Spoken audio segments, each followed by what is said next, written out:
Assalamualaikum warahmatullahi wabarakatuh. Hai anak-anak, selamat pagi, salam sejahtera untuk kita semua. Jumpa lagi dengan Ibu Nilam di acara Sekolah Yuk di layar TV Tabalong yang kita cintai. Apa kabarnya hari ini?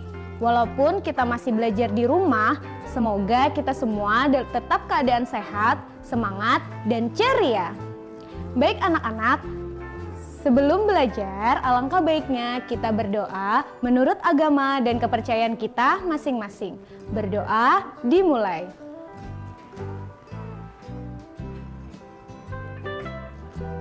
Berdoa selesai.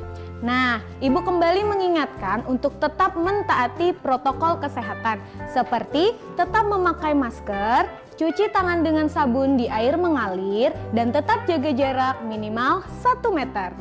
Nah, kita ulang tepuk CTPS-nya ya. Masih ingat kan? Tepuk CTPS. Ingin sehat dan selamat cuci tangan. Telungkupkan 2 tangan bergantian. Mengetuk dan mengunci lalu putar ibu jari. Yang terakhir gosok-gosok kuku jari. Nah, kalau sudah tepuk CTPS berarti tangannya sudah bersih ya. Baik, untuk hari ini kita akan belajar tentang tema 2, selalu berhemat energi. Subtema 3, energi alternatif, pembelajaran ke-6. Tujuan pembelajaran kita hari ini adalah yang pertama, siswa mampu menemukan gagasan pokok dan gagasan pendukung yang diperoleh dari teks visual dengan tepat. Yang kedua, siswa mampu menyajikan gagasan pokok dan gagasan pendukung yang diperoleh dari teks visual dengan tepat. Yang ketiga, siswa mampu menjelaskan hak dan kewajiban sebagai warga masyarakat dalam kehidupan sehari-hari dengan benar. Dan yang terakhir, siswa mampu mengkomunikasikan pentingnya kerjasama dalam melaksanakan hak dan kewajiban sebagai warga masyarakat dalam kehidupan sehari-hari dengan percaya diri. Nah, di pembelajaran sebelumnya, kalian banyak belajar tentang gagasan pokok dan gagasan pendukung dalam suatu teks bacaan. Dan begitu banyak hak dan kewajiban kita di dalam masyarakat, apalagi untuk menghemat energi. Ibu ulang materi sebelumnya, di situ ada tentang energi alternatif. Ada banyak hal yang dapat kita lakukan untuk menghemat energi. Kenapa ya kita harus menghemat energi? Karena energi di bumi sudah mulai berkurang dan sulit didapat. Beragam penelitian dikembangkan untuk mendapatkan sumber energi pengganti yang lebih murah dan ramah lingkungan.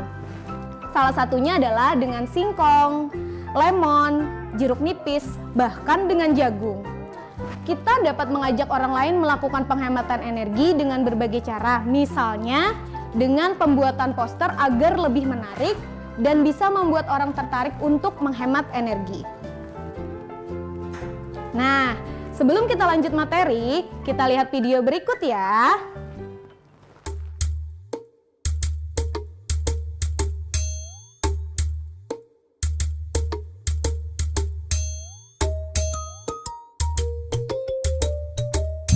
One potato, 2 potatoes, 3 potatoes, 4, 5 potatoes, 6 potatoes, 7 potatoes more. 1 potato, 2 potatoes, 3 potatoes, 4, 5 potatoes, 6 potatoes, 7 potatoes more. 1 potato, 2 potatoes, 3 potatoes, 4, 5 potatoes, 6 potatoes, 7 potatoes more. 1 potato, 2 potatoes, 3 potatoes, 4, 5 potatoes, 6 potatoes, 7 potatoes more. 1 potato, 2 potatoes, 3 potatoes, 4, 5 potatoes, 6 potatoes, 7 potatoes more. 1 potato, 2 potatoes, 3 potatoes, 4, 5 potatoes, 6 potatoes, 7 potatoes more.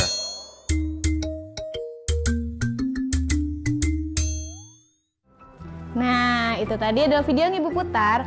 Ayo, tanaman apa ya yang ada di video tadi? Nah, ada yang tahu nggak ini apa? Kentang. Nah, ini adalah kentang. Ada apa ya dengan kentang?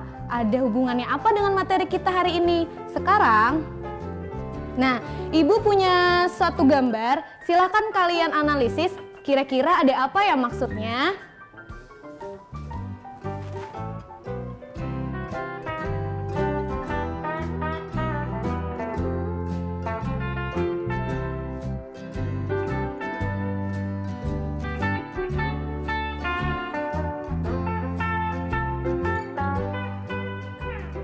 Baik, kita akan masuk ke materi gagasan pokok dan gagasan pendukung dari teks tadi. Nah, salah satu tumbuhan yang dapat dijadikan sebagai sumber energi alternatif adalah kentang. Kentang mengandung elektrolit yang dapat menghasilkan listrik sehingga dapat menyalakan lampu kecil. Dari teks 2 ini, kira-kira mana ya gagasan pokoknya? Baik, kita lihat. Nah, yang pertama ini adalah gagasan pokoknya. Kemudian, untuk paragraf kedua adalah gagasan pendukung. Kita coba apa sih gagasan pokok itu? Nah, gagasan pokok adalah sebuah topik yang akan dibahas dalam suatu paragraf. Kemudian untuk gagasan pendukung adalah gagasan yang menjelaskan gagasan utama atau ide pokoknya. Nah, anak-anak, sebelum kita lanjut ke materi berikutnya, kita istirahat dulu ya. Kita akan kembali setelah yang berikut ini. Jangan kemana-mana ya.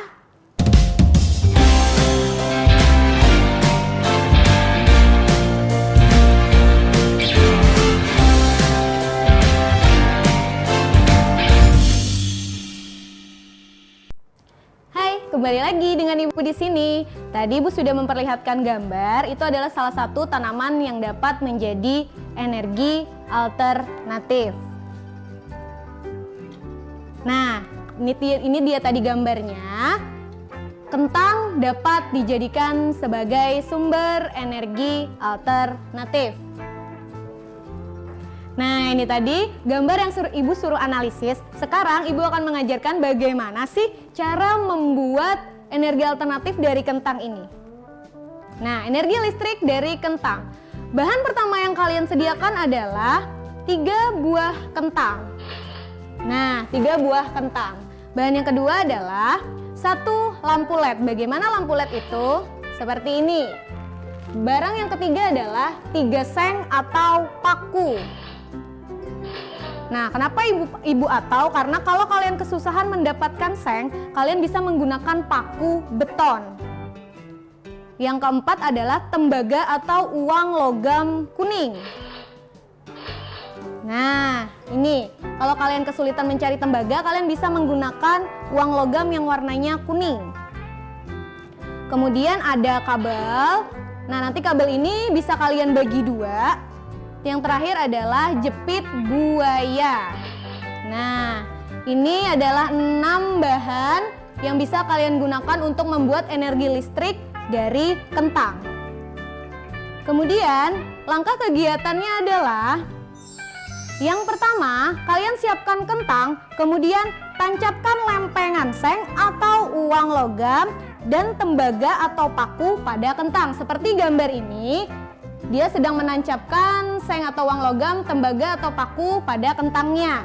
Langkah kedua, nah, hubungkan tiap lempeng dengan penjepit buaya. Sebelumnya, penjepit buaya sudah kalian masukkan kabel yang tadi ya.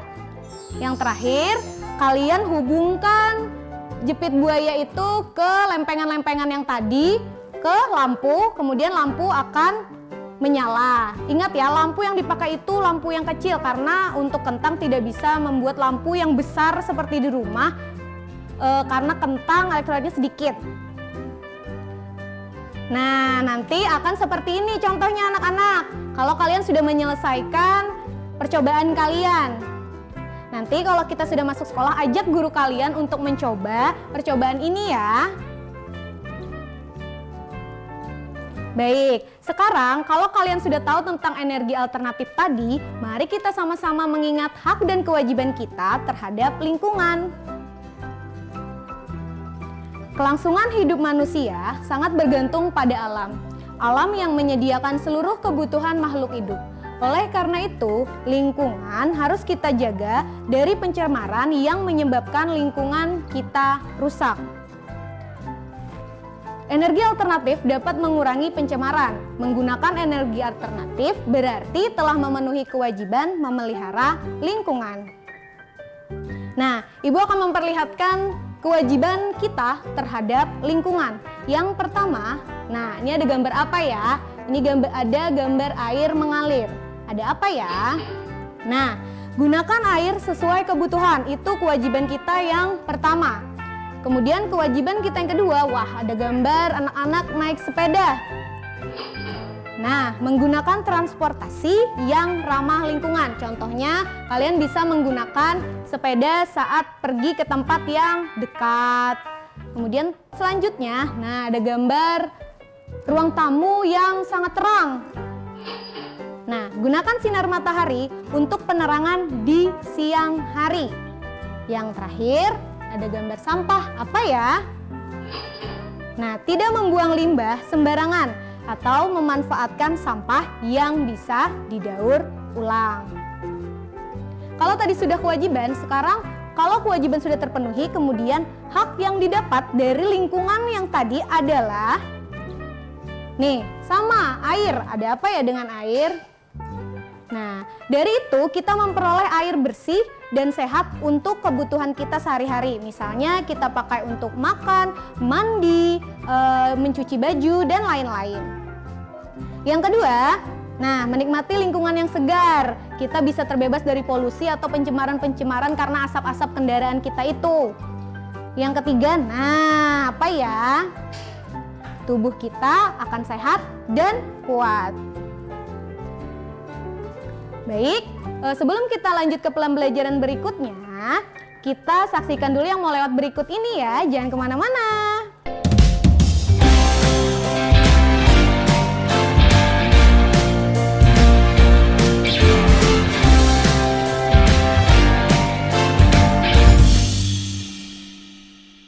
Hai, kembali lagi. Bagaimana pembelajaran hari ini? Seru tidak? Kita akhirnya tahu benda apa saja yang dapat dijadikan sebagai energi alternatif. Seperti yang contoh tadi, Ibu menggunakan kentang. Ternyata kentang juga bisa kita jadikan sebagai energi alternatif, padahal biasanya kentang hanya kita makan.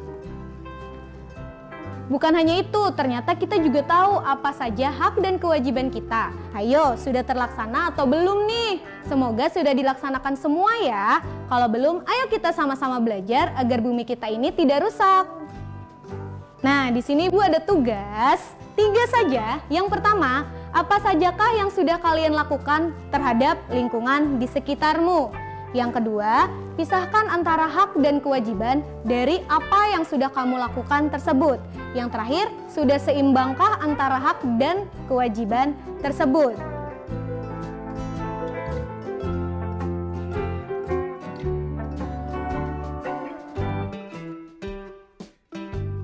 Nah, tugas tadi bisa kalian kumpul dengan wali kelas kalian masing-masing ya. Baik, kesimpulan pembelajaran kita hari ini adalah yang pertama, kita mampu menemukan gagasan pokok dan gagasan pendukung yang diperoleh dari teks visual dengan tepat. Yang kedua, mampu menyajikan gagasan pokok dan gagasan pendukung yang diperoleh dari teks visual dengan tepat. Yang ketiga, mampu menjelaskan hak dan kewajiban sebagai warga masyarakat dalam kehidupan sehari-hari dengan benar.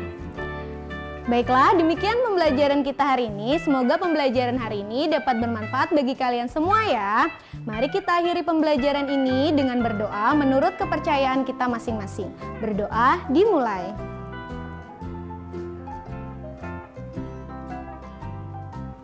Berdoa selesai. Semoga kita dapat bertemu kembali pada pembelajaran selanjutnya. Demikian yang dapat Ibu sampaikan. Maaf kalau Ibu ada salah dalam penyampaian materi hari ini. Terima kasih telah menonton acara ini, semoga bermanfaat. Jangan lupa semangat terus untuk belajar dan tetap mentaati protokol kesehatan seperti tetap memakai masker, cuci tangan dengan sabun di air mengalir, dan jaga jarak minimal 1 meter. Satu lagi, jangan lupa berdoa ya agar pandemi COVID-19 ini cepat berlalu supaya kita dapat kembali berkumpul di sekolah. Akhir kata, wassalamualaikum warahmatullahi wabarakatuh. Sampai jumpa.